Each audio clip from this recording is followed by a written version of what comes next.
À une époque où de puissants rois gouvernaient d'une main de fer et voulaient étendre leur influence pour créer de grands empires, une nouvelle force émergente a commencé à gagner du terrain dans les terres iraniennes. Les premiers témoignages sur les Perses se trouvent dans les écrits assyriens, où ils sont désignés sous le nom de Parsoua. Les tribus perses, ainsi que d'autres peuples comme les Médians et les Babyloniens, ont passé une longue période sous domination assyrienne. Cependant, vers 609 avant Jésus-Christ, ces peuples ont lancé une énorme révolte qui a eu un tel impact qu'elle a provoqué l'effondrement de l'Empire assyrien. C'est à cette époque qu'apparaît la figure semi-légendaire du premier roi perse appelé Achéménès. Bien que l'on ne sache pas grand-chose sur Achéménès, il a fondé la lignée achéménide qui allait régner sur l'un des plus grands empires du monde antique. Parmi les nombreuses tribus perses, les Achéménides étaient les plus puissants et pendant de nombreuses années, ils ont régné sur des tribus plus petites et ont conquis davantage de territoires, mais ils étaient toujours sous la domination de l'Empire médian. En 559 avant Jésus-Christ, Cyrus II, plus connu sous le nom de Cyrus le Grand, est devenu roi de Perse.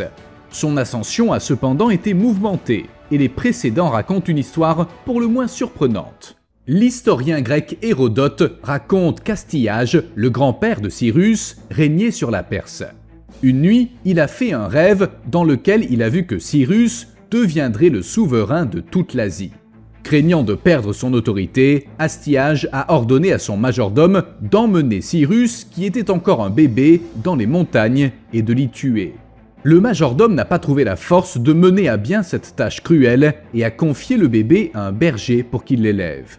Lorsqu'il a appris la nouvelle, Astyage est devenu furieux et a fait tuer le fils du majordome. Après un certain âge, Cyrus est retourné dans son pays.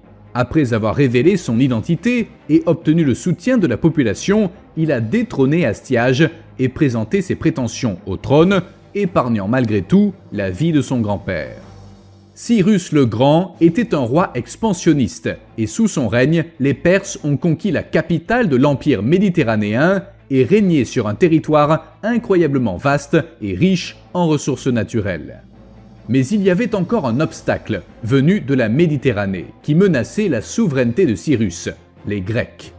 Après l'effondrement de l'empire hittite à la fin de l'âge du bronze, l'Anatolie a été colonisée par des Grecs qui ont formé le royaume de Lydie, lequel a refusé d'être gouverné par les Perses. Au départ, les Grecs ont attaqué les territoires perses, croyant la cavalerie grecque supérieure. Mais à leur grande surprise, les Perses étaient assez efficaces avec leurs archers montés sur des chevaux et des chameaux. L'armée perse a brillamment vaincu les Grecs et le royaume de Lydie est passé sous le commandement de Cyrus. Dès 539 avant Jésus-Christ, Cyrus et son armée ont assiégé Babylone et l'ont capturée. Les Perses ont été accueillis comme des libérateurs par les Babyloniens, qui souffraient du règne abusif du roi Nabonide.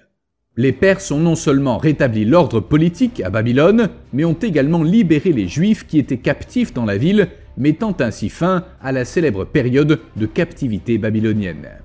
Ainsi, la Judée est devenue un royaume allié des Perses et son territoire a servi de protection contre les Égyptiens. Les Perses ont également développé de bonnes relations avec les Phéniciens, qui étaient de grands commerçants et navigateurs. Cyrus le Grand était également connu pour être un roi généreux et bienveillant. Il pardonnait à ses ennemis vaincus et les plaçait même à des postes dans son armée ou son gouvernement. Il était également connu pour respecter les croyances religieuses des peuples qu'il avait conquis. L'un de ses actes les plus mémorables a peut-être été l'abolition de l'esclavage sous son règne, un acte qui allait à l'encontre de toutes les coutumes de son époque. Pour renforcer cette décision noble, Cyrus a publié un décret qui est considéré comme la première loi sur les droits de l'homme au monde. Le décret stipule « J'empêcherai l'esclavage et mes gouvernants et mes sujets sont enjoints d'interdire l'échange d'hommes et de femmes comme esclaves dans leur sphère de gouvernement. » Une telle tradition doit être éradiquée dans le monde entier. Ce décret fait partie d'un morceau d'argile portant une écriture cunéiforme connue sous le nom de cylindre de Cyrus. En fait, de nombreux peuples étaient plus heureux et mieux lotis sous domination perse. Cyrus a gouverné une variété de cultures et de sociétés différentes en bonne harmonie, un exploit sans précédent dans l'histoire de l'humanité, ce qui lui a valu le surnom de roi berger. Cyrus est mort en décembre 530 avant Jésus-Christ. On ne sait pas grand-chose de sa mort, mais tout porte à croire qu'il a succombé à des blessures subies lors d'une bataille contre des tribus équestres nomades.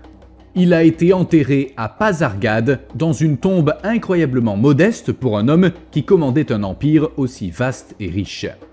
Après sa mort, l'empire perse a continué à s'étendre et à son apogée, il s'étendait sur quelques 8 millions de kilomètres carrés, couvrant l'Asie, l'Afrique et l'Europe. La supériorité militaire des Perses était due à leur culture guerrière naturelle, dans laquelle les guerriers et les généraux étaient loués pour leur force et leur bravoure au combat.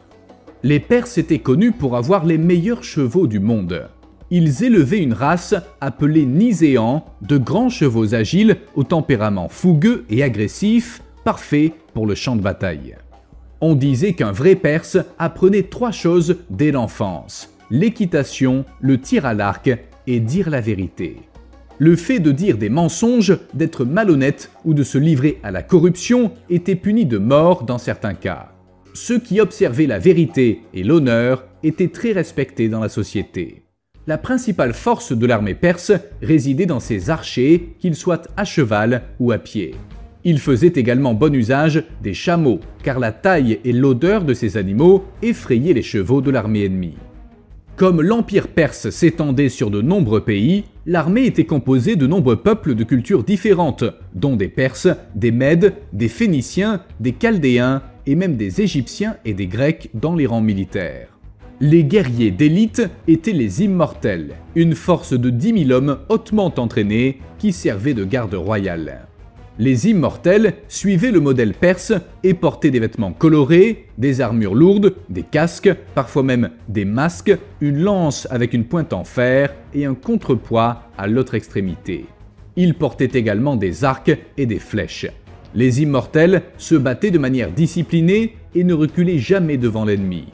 Lorsqu'un guerrier tombait au combat, il était immédiatement remplacé par l'un de ses compagnons, donnant l'impression qu'il revenait d'entre les morts. Dans leur système de gouvernement, les Perses entretenaient de nombreuses capitales, une bonne méthode pour garder le contrôle du vaste territoire de l'Empire. Persépolis était la ville la plus luxueuse et la plus impressionnante de l'Empire, dont l'édification a été initiée par le roi Darius Ier. La terrasse de Persépolis mesure plus de 125 000 mètres carrés et les murs des palais atteignent jusqu'à 20 mètres de haut. Un autre fait impressionnant concernant Persépolis est qu'elle a été construite par des ouvriers libres, les hommes et les femmes étant payés en fonction de leur rôle dans la construction. La religion perse était le zoroastrisme, fondé par le prophète Zarathustra et considéré comme la première religion monothéiste de l'histoire. Le zoroastrisme comprend également la croyance en un paradis divin, un enfer et ses démons, la croyance en la venue d'un messie et en la résurrection et un jugement final au cours duquel toutes les âmes seront jugées. Le zoroastrisme existe encore aujourd'hui et est vénéré par certaines personnes vivant en Iran et en Inde. En 499 avant Jésus-Christ, l'Empire perse était déjà incroyablement grand. Cependant, avec un territoire aussi vaste, les problèmes ont également augmenté. En particulier les problèmes avec les cités grecques de Macédoine, de Thrace et de Lydie qui ont conduit à des révoltes constantes. Les Grecs ont toujours été fiers de leur liberté et se battaient de toutes leurs forces pour défendre leur cité-État. Le roi perse Darius Ier était un grand roi et a accompli de nombreuses choses pour le peuple perse et les nations qu'il gouvernait.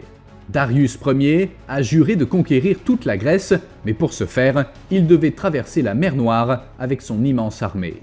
Cela prendrait plusieurs mois et donnerait aux Grecs une chance de renforcer leur défense. Pour résoudre ce problème, Darius a appliqué une solution ingénieuse.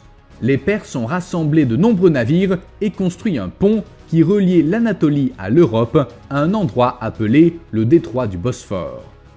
Selon Hérodote, Darius Ier a réussi à faire traverser de cette manière environ 70 ou 80 000 soldats perses.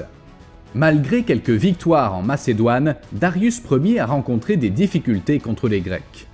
Il avait prévu de se retirer en Perse et de revenir avec davantage de soldats, mais il est finalement mort de mort naturelle avant de pouvoir réaliser son rêve. Celui qui est monté sur le trône et a poursuivi la volonté de Darius est son fils Xerxès Ier. Le célèbre roi Xerxès était le fils du roi Darius Ier et de la reine Atossa, également petit-fils de Cyrus le Grand. Dans les textes bibliques de l'Ancien Testament, il est appelé Assuérus et on sait qu'il a épousé Esther, qui était d'origine juive. Xerxès a poursuivi la guerre contre les Grecs dans une période qui est entrée dans l'histoire sous le nom de guerre médique. Plusieurs batailles épiques ont eu lieu, telles que la bataille de Marathon, la bataille des Thermopyles, la bataille de Salamine et la bataille de Platée.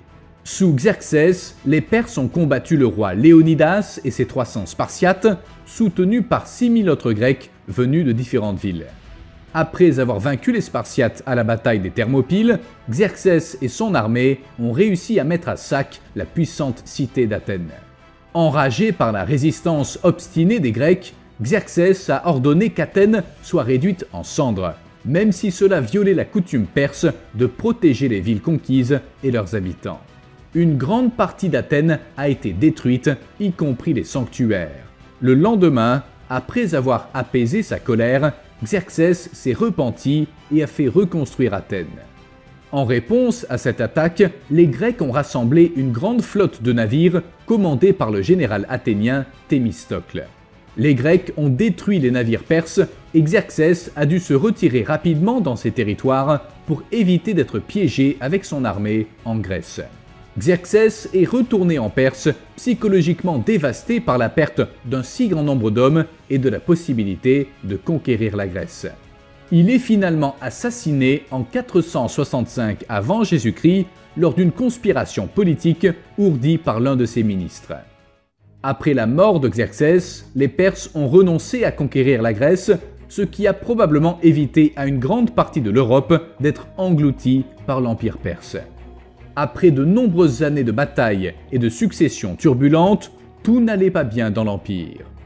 Les Égyptiens, qui étaient sous domination perse, se sont révoltés et de nombreux autres royaumes ont suivi. Jusqu'en 336 avant Jésus-Christ, l'Empire perse était dirigé par le roi Darius III.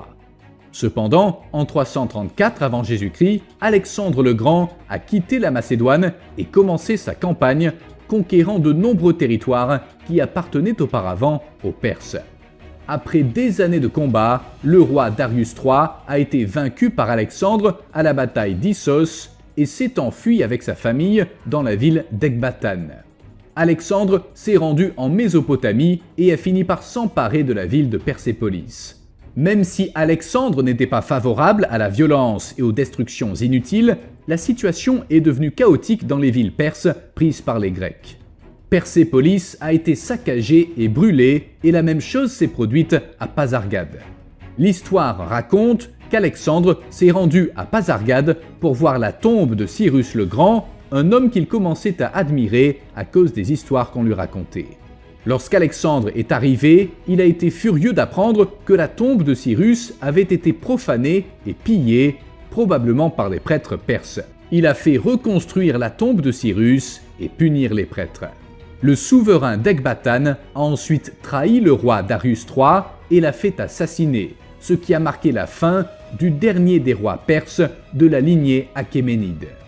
Bien qu'il fût son ennemi, Alexandre a organisé des funérailles grandioses et justes pour Darius III et puni cruellement ceux qui avaient ordonné la mort de son rival. Bien que certaines œuvres de la culture populaire dépeignent les Perses comme des envahisseurs sanguinaires et cruels, la vérité est qu'ils étaient très sophistiqués pour leur époque, notamment dans les domaines sociaux et leur système de gouvernement. De nombreux historiens s'accordent à dire qu'Alexandre le Grand n'a pas construit d'empire, mais a conquis celui que les Perses avaient établi des siècles avant sa naissance. Guerriers émérites, rois sages ou conquérants impitoyables, les Perses ont laissé un héritage précieux à l'histoire de l'humanité.